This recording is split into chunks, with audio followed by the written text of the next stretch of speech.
الحمد لله وكفى وسلام على عباده الذين اصطفى أما بعد فأعوذ بالله من الشيطان الرجيم بسم الله الرحمن الرحيم يا أيها الذين آمنوا كتب عليكم الصيام كما كتب على الذين من قبلكم لعلكم تتقون أياما معدودات صدق الله العظيم وقد قال النبي صلى الله عليه وسلم الصوم لي وأنا أجزى به أو كما قال عليه الصلاة والسلام اللهم صل على سيدنا محمد وعلى آل سيدنا محمد وبارك وسلم صلى الله على النبي الأمي صلى الله على النبي الأمي واجب الاحترام بزرگوں، قابل قدر دینی ایمانی بھائیوں اور بہت ہی عزت و احترام کے مستحق دور بیٹھی سن رہی عزیز ماں اور بہنوں، سب سے پہلے ہم اور آپ اس وقت بھی اور بعد میں بھی اللہ رب العزت کا اس بات پر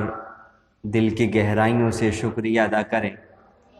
کہ اس نے اپنے فضل و کرم سے ہم سب کو زندگی میں ایک مرتبہ پھر رحمتوں والا، برکتوں والا، خوشیوں والا مہینہ عطا فرمایا۔ کتنے سارے لوگ ہر سال ایسے ہوتے ہیں کہ ان کا وہ رمضان مبارک کا مہینہ آخری مہینہ ہوتا ہے، اور یہ بات ظاہر ہے سبھی کو معلوم ہے کہ کسی کو نہیں معلوم ہوتا کہ کس کا یہ رمضان آخری رمضان ہے۔ میرا بھی آخری ہو سکتا ہے، سننے والوں میں سے کسی کا بھی آخری ہو سکتا ہے۔ تو بہرحال کتنے سارے لوگ گزشتہ سال ایسے تھے، مردوں میں، عورتوں میں، بچوں میں، جوانوں میں، کہ جو یہ سوچا کرتے تھے کہ ابھی تو رمضان مبارک زندگی میں نہ جانے کتنی مرتبہ آئیں گے، لیلۃ القدر تو زندگی میں نہ جانے کتنی مرتبہ آئیں گی، ابھی اس سال رمضان کو اپنی مرضی کے مطابق گزار لو، جب اگلا رمضان آئے گا تو اس میں ہم کچھ نیک اعمال کی طرف رغبت کریں گے، کچھ اس کو شاندار طریقے پر گزارنے کی کوشش کریں گے۔ اور اللہ رب العزت کی طرف سے اس سے پہلے پیغام آ گیا اور وہ لوگ اس دنیا سے دار فانی سے دار بقا کی طرف کوچ کر گئے۔ بہرحال ہم سب کو اللہ کا خوب شکر ادا کرنا چاہیے کہ اللہ نے ہمیں زندگی میں ایک مرتبہ پھر یہ برکت والا مہینہ نصیب فرمایا، اور ہم سب کو یہ سوچ کر اس مہینے کو گزارنا چاہیے کہ بہت ممکن ہے کہ یہ رمضان مبارک کا مہینہ ہمارا آخری رمضان، اس لیے جتنا ہم مانگ سکتے ہیں اللہ رب العزت سے اس مہینے میں مانگ لیں، جتنی عبادت کر سکتے ہیں کر لیں، جتنی قرآن کریم کی تلاوت کر سکتے ہیں اتنی کر لیں، جتنا اپنے آپ کو گناہوں سے بچا سکتے ہیں اتنا بچا لیں۔ ایک بات تو یہ۔ دوسری بات، میں نے آپ حضرات کے سامنے قرآن کریم کی آیت تلاوت کی، یا ایھا الذین آمنوا۔ اس آیت میں اللہ رب العزت نے یا ایھا الذین آمنوا کے ذریعے سے مجھے اور آپ کو خطاب فرمایا۔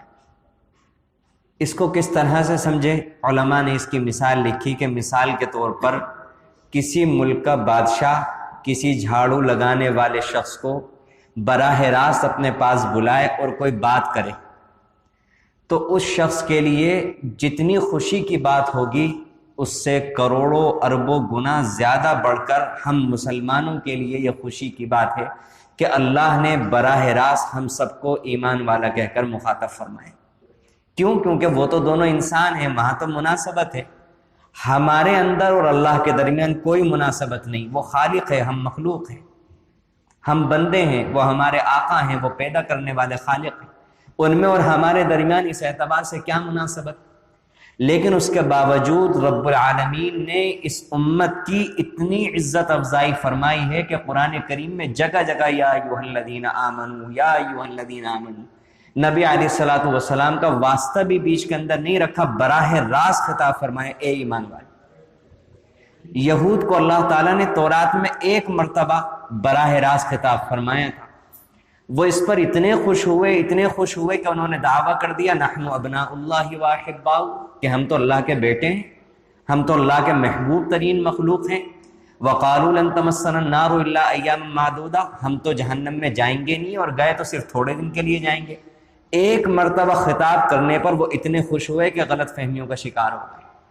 اس امت کو تو اللہ نے قرآن کریم میں کتنی جگہ یا ایھا الذین آمنوا کہہ کر مخاطب کیا، اس امت کے لیے کتنی زیادہ عزت افزائی اللہ نے فرمائی۔ ادھر سب ہم لوگوں کا کیا عمل ہونا چاہیے، ہمیں اس پر غور و فکر کرنے کی ضرورت ہے۔ یا ایھا الذین آمنوا، اے ایمان والو، براہ راست اللہ خطاب فرما رہے ہیں کہ اس وقت میں منافقوں سے بات نہیں کر رہا ہوں، غیر ایمان والوں سے بات نہیں کر رہا ہوں، اس وقت میں اپنوں سے بات کر رہا ہوں۔ اور مزید غور کریں کہ مثال کے طور پر ایک باپ اپنے بیٹے کو نام سے نہیں پکارتا، بیٹا کہہ کر پکارتا ہے، حالانکہ اس کا نام ہے، عبداللہ نام ہے یا کچھ بھی نام ہے، وہ نام سے نہیں پکارتا، بیٹا آپ یہ کام کر دیں، بیٹا ذرا میرے پاس آئیں، بیٹا ذرا میری بات سنیں۔ کیوں؟ کیونکہ بیٹا کہنے میں باپ کو جو مزہ محسوس ہوتا ہے اور بیٹا سننے میں اولاد کو جو مزہ محسوس ہوتا ہے وہ نام لینے میں مزہ محسوس نہیں ہوتا۔ اسی طرح اللہ تعالیٰ نے اس آیت میں یا ایھا الذین آمنوا کہہ کر اللہ سے ہمارا جو رشتہ ہے ایمان کا، یعنی ہم نے اللہ کو بغیر دیکھے جو خدا مانا، اپنا پیدا کرنے والا مانا، اس کے بھیجے ہوئے رسول کو جناب محمد الرسول اللہ صلی اللہ علیہ وسلم کو اپنا آقا مانا، اللہ اس رشتے کا واسطہ دے کر ہم سے کچھ کہنے جا رہے ہیں کہ اے وہ لوگوں کہ جنہوں نے مجھے خدا مانا، اے وہ لوگوں جنہوں نے میرے رسول کو رسول مانا، اس کی ہر بات کو سچا مانا، اس کے ہر حکم کو قابل اتباع مانا، میں ان لوگوں کو مخاطب کر کے کہہ رہا ہوں کتب علیکم الصیام، تمہارے اوپر اللہ کی طرف سے روزے فرض کر دیے گئے۔ روزہ کیا ہے؟ روزہ نام ہے کھانے سے، پینے سے اور میاں بیوی کے درمیان جو اللہ نے نفسانی خواہش کا جو رشتہ رکھا ہے، اس خواہش کو پورا کرنے سے رکنے کا نام یہ روزہ ہے۔ اب دنیا میں ہم دیکھتے ہیں کہ انسان اگر کسی سے ناراض ہوتا ہے تو اس پر پابندی لگاتا ہے۔ بہت ممکن ہے کہ انسان کے دل میں خیال ہوتا اللہ کیا آپ ہم سے ناراض ہیں جو آپ ہمارے اوپر پابندی لگا رہے ہیں کہ کھانے سے، پینے سے، نفسانی خواہش کی تکمیل سے رک جاؤ۔ اللہ نے فوراً فرمایا کما کتب علی الذین من قبلکم، یہ پابندی نہیں ہے، تم سے پہلی امتوں پر بھی اللہ نے روزوں کو فرض کیا۔ اتنا آسان کر کے اللہ تعالیٰ روزے کا حکم دے رہے ہیں کہ دیکھو پریشان نہ ہونا، ذہن پر بوجھ نہ بنانا، یہ ایسی عبادت ہے تم سے پچھلی امتوں پر بھی اللہ نے فرض کی تھی۔ بلکہ اللہ تعالیٰ اس آیت کے ذریعے سے یہ بھی بتانا چاہتے ہیں کہ مثال کے طور پر کسی انسان کے پاس کوئی تیز رفتار سواری ہو، کوئی شخص کسی دو شخصوں کو بھیجے کہ تم اس مقام تک پہنچو، ایک کو سواری دی اور دوسرے کو بھی سواری دی۔ اب اگر وہ شخص دوسرے کو سواری نہ دیتا تو اس کو کہنے کا حق تھا کہ وہ شخص مجھ سے پہلے یوں پہنچا کہ اس کو آپ نے تیز رفتار سواری دی تھی، مجھے نہیں دی تھی، میں پیدل چل کر پہنچا تو مجھے تاخیر ہوئی، وہ سواری کے ذریعے سے پہنچا تو وہ جلدی پہنچا۔ اللہ نے اس آیت کے ذریعے سے مجھے اور آپ کو یہی بتایا کہ پچھلی امتوں نے میرا قرب بہت زیادہ جو حاصل کیا وہ روزے کے ذریعے سے حاصل کیا۔ روزہ ایسی سواری ہے جو مجھ تک بہت جلد پہنچا دیتی ہے۔ اب اگر میں تمہیں وہ سواری نہیں دوں گا تم مجھ تک بہت دیر میں پہنچو گے، پھر تم شکایت کرو گے کہ وہ امتیں تو اللہ آپ تک جلدی پہنچ گئیں، ہم نہیں پہنچ سکے، آپ نے انہیں روزہ دیا تھا، آپ نے ہمیں روزہ نہیں دیا، اس لیے میں تمہیں روزہ دے۔ کیا انداز ہے اللہ کا سمجھانے کا! نہیں تو اللہ کو ہم جیسوں کو سمجھانے کی ضرورت ہے، ہمارے ذہنی وساوس کا خیال کرنے کی ضرورت ہے۔ اللہ تو اللہ ہے، ہم غور نہیں کرتے۔ دنیا میں اگر کوئی انسان کسی کی فیکٹری کے اندر کام کرتا ہے، کوئی مزدور ہوتا ہے، تو اس کے مالک کی کیا زبان ہوتی ہے، کیا طریقہ ہوتا ہے اس سے بات کرنے کا؟ کیا وہ اس طرح تسلی کراتا ہے اپنے نوکر کو، اپنے ماتحت کو کہ میں یہ حکم اس لیے دے رہا ہوں، یہ بات اس لیے کہہ رہا ہوں؟ اس کا ایک اسٹائل ہوتا ہے، اس کا ایک انداز سے بات کرنے کا کہ یہ کام کرو، فلاں کام کرو، ایسے کرو، ویسے کرو، بس وہ حکم دیتا رہتا ہے۔ اس بندے کو اس کے ساتھ کیا نسبت ہے، اللہ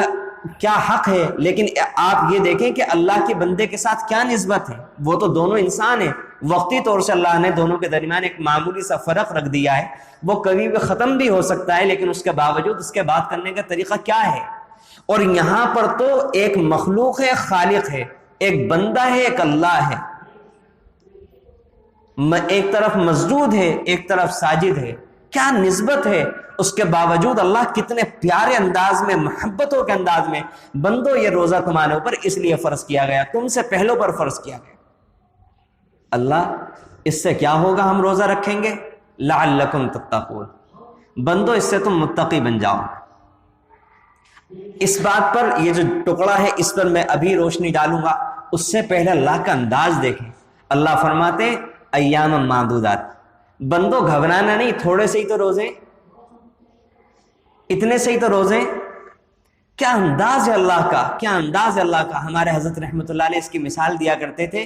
کہ جس طرح ماں اپنے بچے کو جب کھلاتی ہے نا تو کہتی ہے بیٹا یہ نوالے کھا لے، بیٹا 5 ہی تو نوالے، لے بیٹا تھوڑا سا کھا لے، بیٹا تھوڑا سا ہی تو کھانے کھا لے۔ بچے کی خوشامد کر رہی ہوتی ہے اور اس سے کہتی ہے بیٹا تھوڑا سا ہی تو کھانا کھا لے، تیرا پیٹ بھر جائے گا۔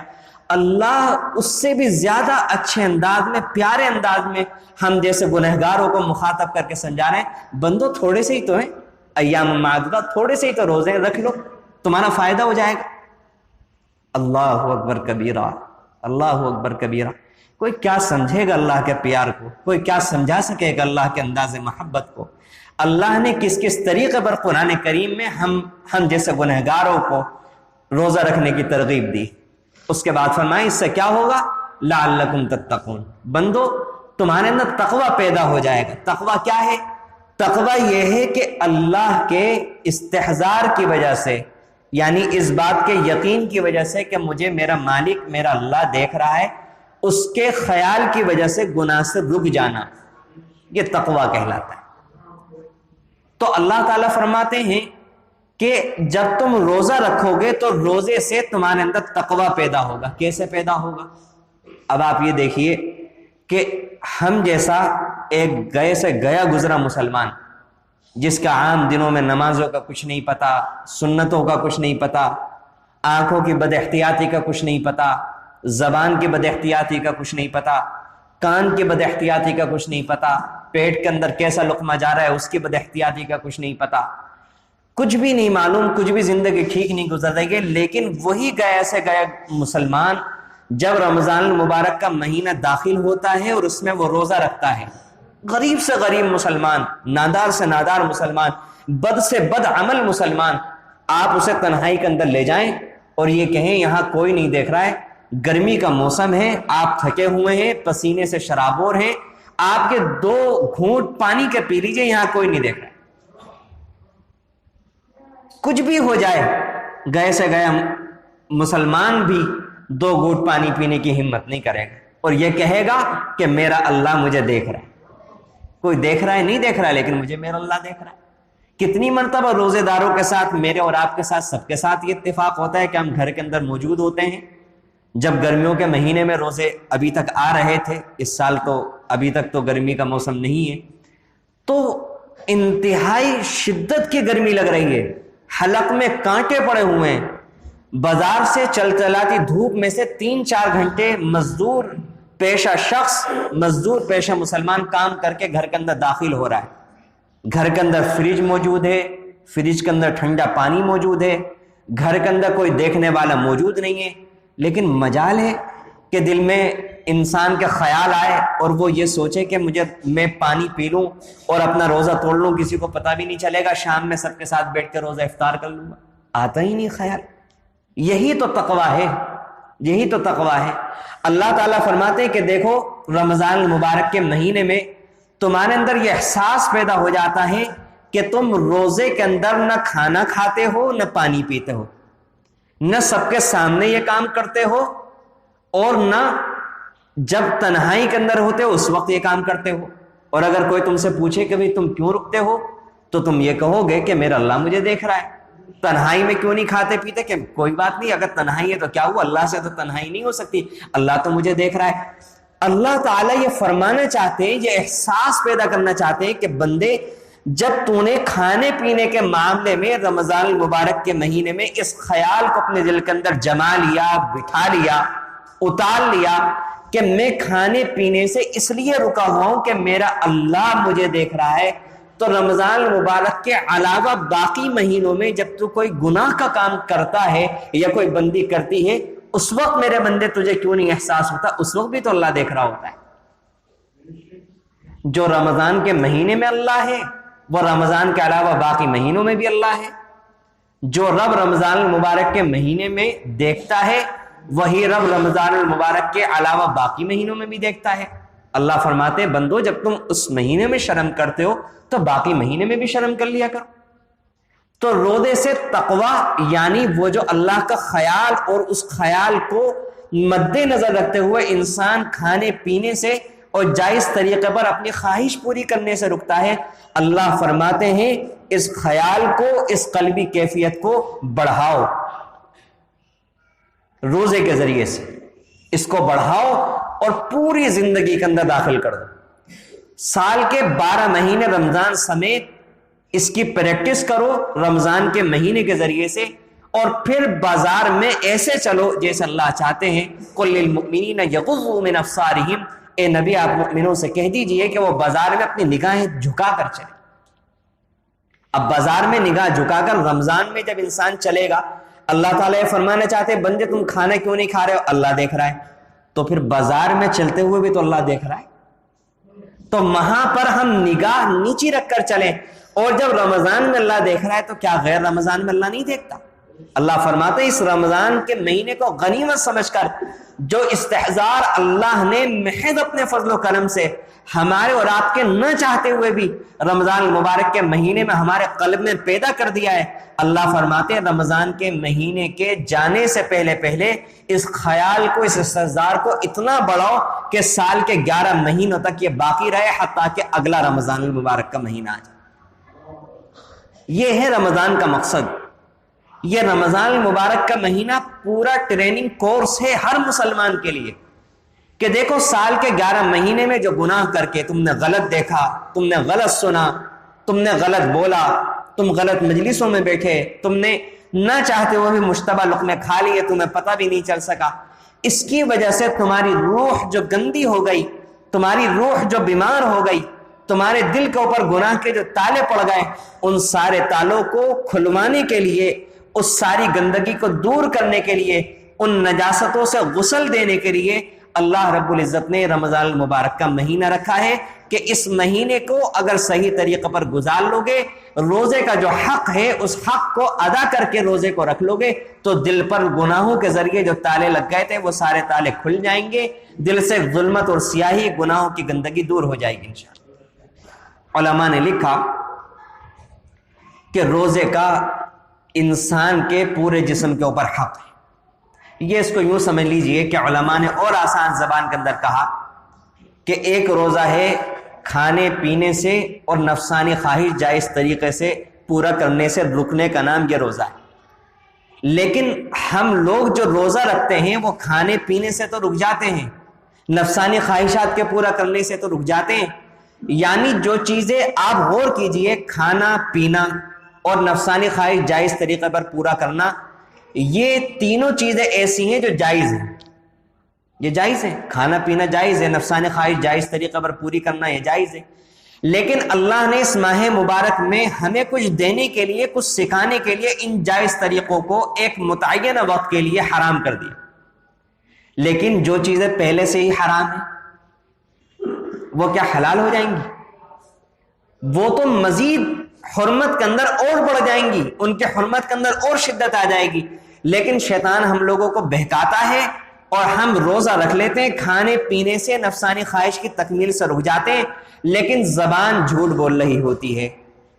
زبان گالی بک رہی ہوتی ہے، زبان سے کسی کے دل توڑنے کے جملے ادا ہو رہے ہوتے ہیں، زبان سے ناحق ناجائز غصے کا اظہار ہو رہا ہوتا ہے، کان کے اندر غیبتیں جا رہی ہوتی ہیں، دوسرے کی چغلیاں جا رہی ہوتی ہیں، دوسرے کے لیے شکوے شکایتیں جا رہے ہوتے ہیں. اسی طرح آنکھ وہ غلط دیکھ رہی ہوتی ہے، تنہائی میں گناہ ہو رہے ہوتے ہیں. انسان روزہ رکھ کر فلمیں دیکھ رہا ہوتا ہے، روزہ رکھ کر چپکے چپکے اخبار کے اندر جو ننگے فوٹو ہوتے ہیں ان کو دیکھ رہا ہوتا ہے، انٹرنیٹ پر غلط سائٹوں پر جا کر کے غلط فوٹو دیکھ رہا ہوتا ہے. تو میرے عزیزو، علماء نے اتنا آسان کر کے بتائے اس بات کو، اس راز کو، کہ اس بات کو سمجھے کہ روزہ پورے جسم کا روزہ رکھنا ہے. آنکھ کا بھی روزہ ہے. آنکھ کا روزہ کیا ہے؟ حرام نہیں دیکھنا، یہ آنکھ کا روزہ ہے. اگر ہم نے روزہ رکھ کر حرام دیکھ لیا، کوئی غلط فوٹو دیکھ لیا، بازار میں جاتے ہوئے بدنگاہی کر لی، فلم دیکھ لی، کوئی سیریل دیکھ لیا، تو آپ وقت کے مفتی سے، وقت کے کسی عالم سے مسئلہ معلوم کریں گے تو وہ یہی جواب دیں گے آپ کا روزہ نہیں ٹوٹا، لیکن آپ کی آنکھ کا روزہ ٹوٹ گیا۔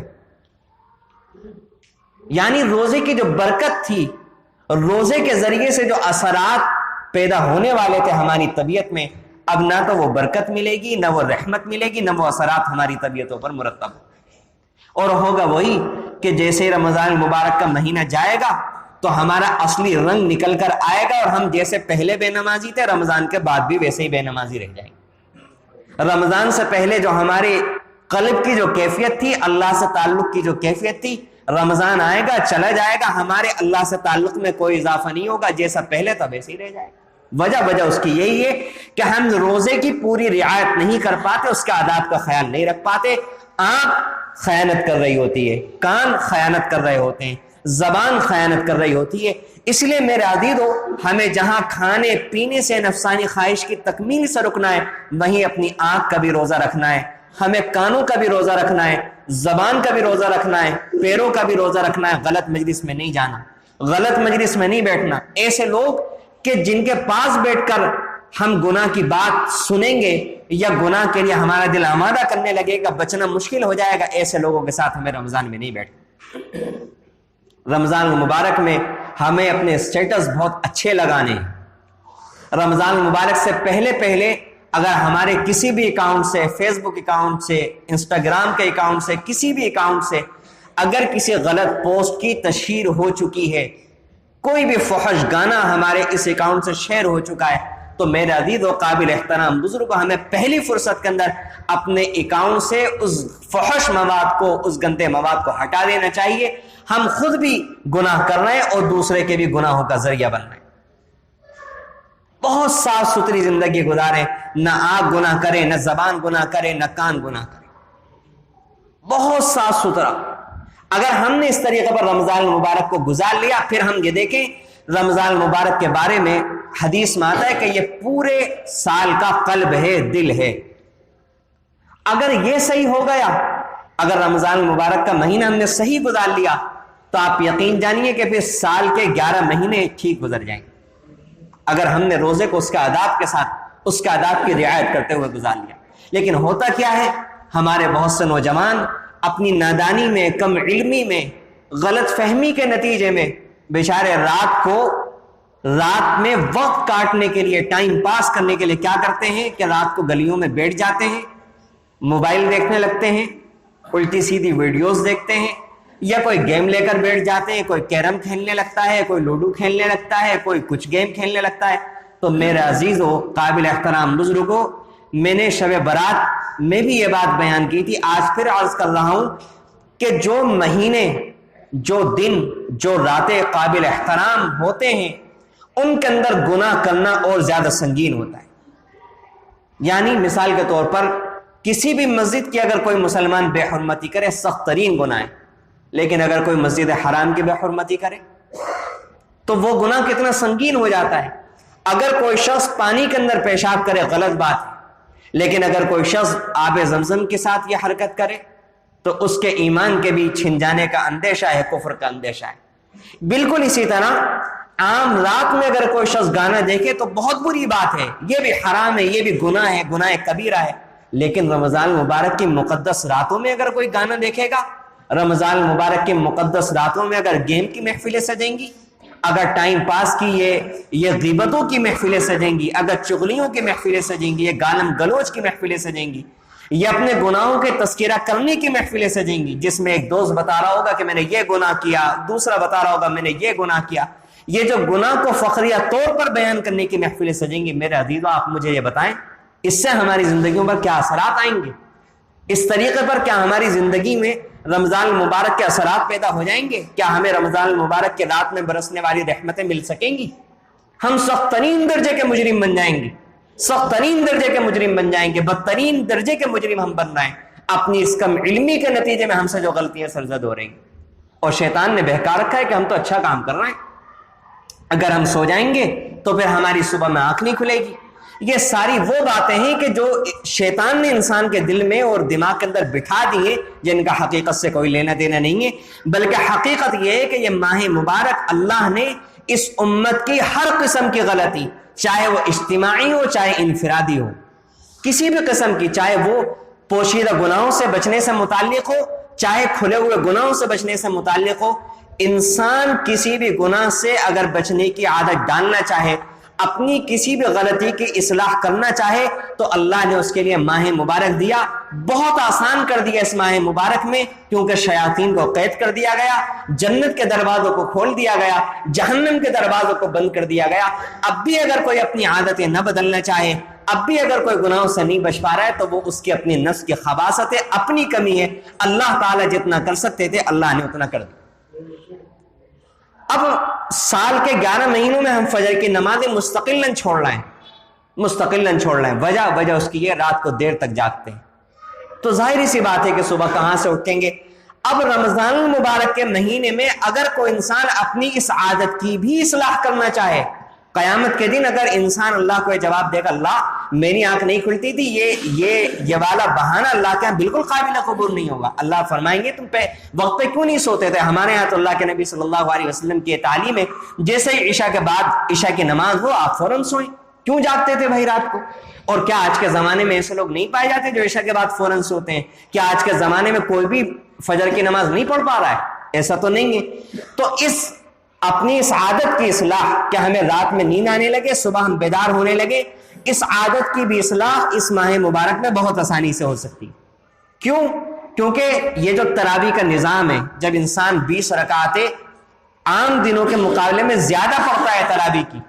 تو فطری بات ہے کہ اس کے جسم کے اندر کچھ نہ کچھ تھکاوٹ ہوتی ہے، اور تھکاوٹ کے بعد نیند کا آنا فطری احساس ہے، فطری عمل ہے۔ اب اگر ہم چند دن محنت کر لیں، شروع کے شاید ایک دن 2 گھنٹے 3 گھنٹے نیند نہ آئے، اگلے دن شاید اس سے کچھ کم وقت میں نیند آ جائے،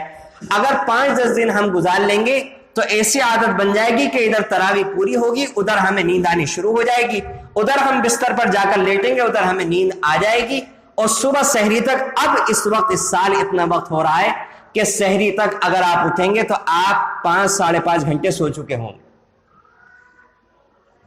تو ہم اپنی فجر کی نماز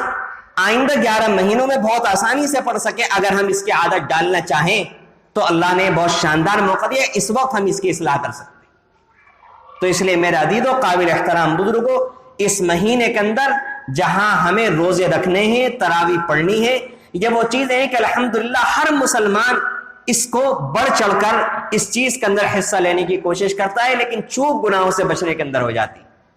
اس لیے گناہ سے بالکل لازمی طور سے بچیں، 1% بھی کوشش یہ کریں کہ ہم سے اس ماہ مبارک کے اندر گناہ نہ ہو،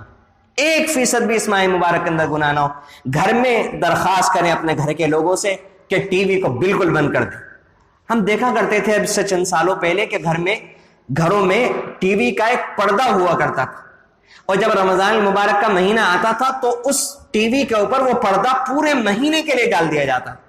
دیکھنے میں تو ایک چھوٹی سی بات تھی، لیکن اب احساس ہوتا ہے اس بات کا کہ واقعی یہ بڑی بات تھی اور قابل قدر بات تھی کہ جو گھر کے مرد یا گھر کی عورتیں اس کام کو کر رہے تھے، ان کے دل کے اندر اس بات کی شرم موجود تھی کہ رمضان المبارک کا عظمت اور برکت والا مہینہ آ گئے، اور یہ گندی چیز ہے، یہ گناہوں کا مجموعہ ہے، گناہوں کا آلہ ہے، ہم اسے گھر سے اگر نہیں نکال پا رہے اپنی ایمانی کمزوری کی بنیاد پر، کم سے کم اس پر پردہ ہی ڈالیں۔ تو یہ عمل اب سے کچھ سالوں پہلے تک ہمارے معاشرے کے اندر رائج تھا،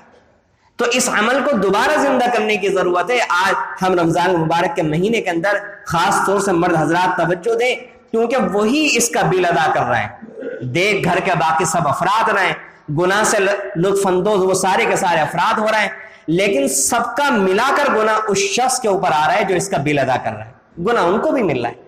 کم سے کم رمضان المبارک کے مہینے میں تو اس گناہ سے جان چھڑا لیں، رمضان المبارک کے مہینے میں تو گھر پہ بالکل پابندی لگا دیں، بچوں کی نگرانی کریں، ان کو محبت سے سمجھائیں کہ بیٹا کم سے کم اگر آپ قرآن کریم نہیں پڑھ رہا ہے، آپ نوافل کی کثرت نہیں کر رہا ہے، اگر آپ مسجد میں جا کر نہیں بیٹھ پا رہا ہے، کوئی نیک عمل نہیں کر رہا ہے، اللہ کے واسطے اس گھر میں اس ماہ مبارک میں رحمت تو آنے دو، رحمت کے فرشتوں کو تو آنے دو، کم سے کم گناہ تو نہ کرو، کم سے کم گناہ تو نہ کرو۔ ہر انسان یہ نہ سوچے کہ پورا معاشرہ کر رہا ہے، یہ سوچے کہ کم سے کم میں اپنا جواب دے ہوں، اللہ کے اپنے گھر کا جواب دے ہوں۔ کم سے کم ہم یہ عہد کریں کہ پورے مہینے میں ہمارے گھر سے جتنا بھی ہم گناہوں سے بچ سکتے ہیں، ہمارے گھر سے کوئی گناہ نہ ہو، اللہ کی نافرمانی نہ ہو۔ ہم گناہوں سے بچانے کی کوشش کریں۔ موبائل کے ذریعے جو گناہ ہو رہے ہیں، انٹرنیٹ کے ذریعے سے جو گناہ ہو رہا ہے،